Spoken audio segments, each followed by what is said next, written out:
And the sons of the prophets said to Elisha, "See, the place where we dwell with you is too small for us.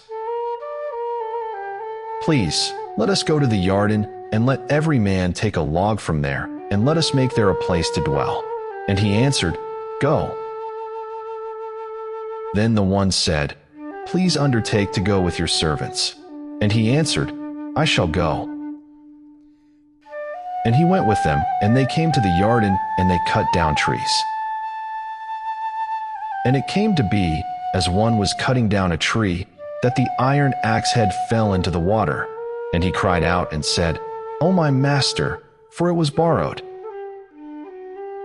And the man of Elohim said, "Where did it fall?" And he showed him the place. And he cut off a stick and threw it in there, and made the iron float. And he said, "Pick it up."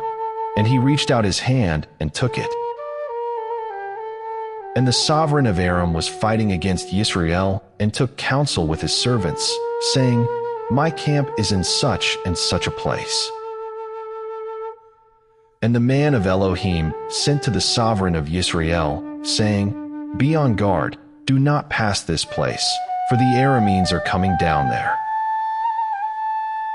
The sovereign of Yisrael then sent to the place of which the man of Elohim had spoken to him, and warned him, so that he was on his guard there, not once and not twice. And this greatly troubled the heart of the sovereign of Aram. And he called his servants and said to them, "Declare to me, who of us is for the sovereign of Yisrael?" And one of his servants said, "None, my master, O sovereign, for Elisha, the prophet who is in Yisrael, declares to the sovereign of Yisrael the words that you speak in your bedroom." And he said, "Go and see where he is, so that I send and get him." And it was reported to him, saying, "See, he is in Dothan."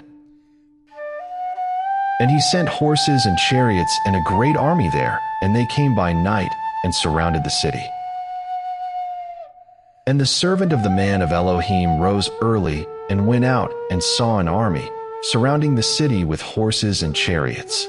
And his servant said to him, "Oh, my master, what do we do?" And he answered, "Do not fear, for those who are with us are more than those who are with them." And Elisha prayed and said, "Yahweh, I pray, open his eyes and let him see." And Yahweh opened the eyes of the young man, and he looked and saw the mountain covered with horses and chariots of fire all around Elisha. And when they came down to him, Elisha prayed to Yahweh and said, "Strike this nation with blindness, I pray." And he struck them with blindness according to the word of Elisha. And Elisha said to them, "This is not the way, nor is this the city. Follow me, and let me bring you to the man whom you seek." But he led them to Shamaron. And it came to be, when they had come to Shamaron, that Elisha said, "Yahweh, open the eyes of these men so that they see." And Yahweh opened their eyes, and they looked and saw they were in the midst of Shamaron. And when the sovereign of Yisrael saw them, he said to Elisha, "My father, should I smite? Should I smite?" But he said, "Do not smite. Do you smite those whom you have taken captive with your sword and your bow? Set food and water before them, and let them eat and drink and go to their master."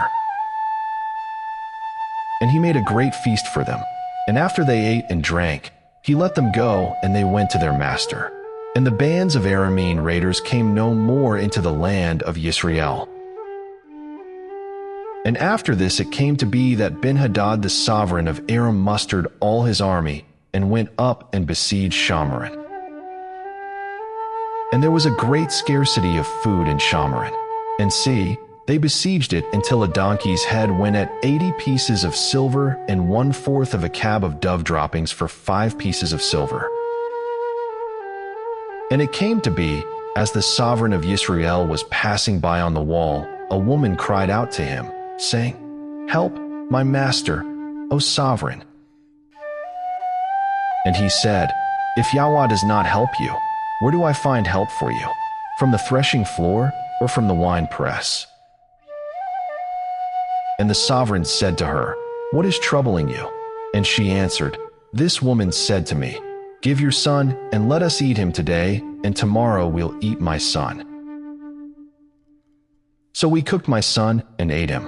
And I said to her the next day, 'Give your son, and let us eat him.' But she has hidden her son." And it came to be, when the sovereign heard the words of the woman, that he tore his garments. And as he passed by on the wall, the people looked and saw the sackcloth on his body underneath. And he said, "Elohim do so to me and more also, if the head of Elisha son of Shaphat remains on him today." And Elisha was sitting in his house, and the elders were sitting with him.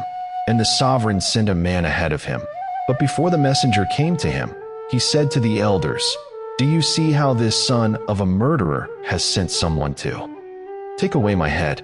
Look, when the messenger comes, shut the door and hold him fast at the door.